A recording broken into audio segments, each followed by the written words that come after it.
अनु recording studio.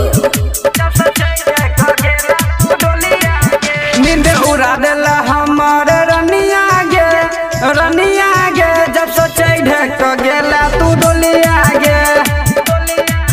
नींद उड़ा देला हमार रनिया गे जब सोचे ढक गेला तू डोलिया गे। राइतो में आबै नै छो निंदिया गे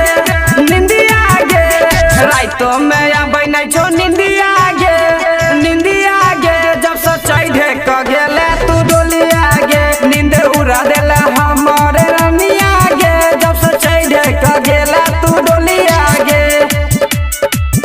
नींद उड़ा देला हमार रनिया गे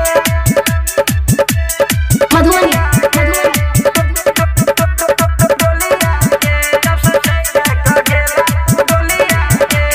बचपन से प्यार तोरा से हम के लियो। बचपन से प्यार तोरा से हम के लियो। कर देला दिल हमर लाजो न भेलो।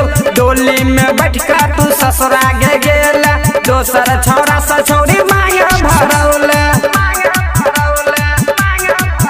रोज अखिया से बहलो रे रनिया गे जब सोचे ढक गेला तू डोलिया गे।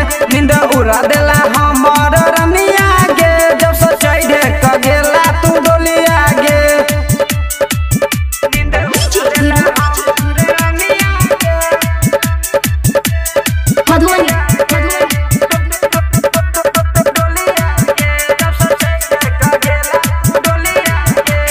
प्यार में हमरा तू पागल बनौला। प्यार में